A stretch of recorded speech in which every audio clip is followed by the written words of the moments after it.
If you're a huge Witcher fan, especially if you love The Witcher 3, boy do I have some promising news for you. A new game created by the director of The Witcher 3 is being developed, and it's not The Witcher 4. It's called The Blood of Dawnwalker. The studio Rebel Wolves have just released their first cinematic trailer that sets up the intro for the game, and also contains a teaser of the gameplay towards the end. Without trying to get too hyped, I have to say it looks amazing. Everything about it screams The Witcher 3. The theme set by the trailer is one of a brutal world, one that is extremely unfair, one where evil lurks around every corner, not just in the dark. The game is set in a 14th century Europe that is ravaged by famine and the plague. The vampire lords have seized this moment to kill the feudal lords and take over their kingdom. You start the game 2 years after the events of the trailer, taking up the role of Cohen, an ordinary guy who fights with a sword by day and can discover some dark magic.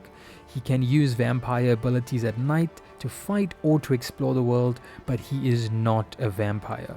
He is a Dawnwalker, which is something in between a human and a vampire, obviously allowing him to walk in the daylight. The trailer was released today, and from what I can tell, either it had almost no build up for the announcement, or I've been living under a rock because I did not hear anything about it until this point. The studio is also taking a new twist on vampires. Instead of having a pair of aesthetic fangs, vampires instead have needle-like teeth that grow for as long as they live. This means that eventually these teeth start piercing their own skulls as they age. In order to turn someone into a vampire, a tooth is broken off and a victim is stabbed in the heart with it. It's extremely dark and I absolutely love it. It seems to be a spin on the idea of killing a vampire with a wooden stake to the heart. These new vampire overlords aren't all bad though, as some human lords apparently also often killed villagers and treated them really bad. And some humans see the vampires as a good thing, some of them see it as a bad thing. Either way, you still have to pay tax to your new kings or your new overlords, but now you pay tax in the form of blood. So you have blood masses and people need to give their blood each week.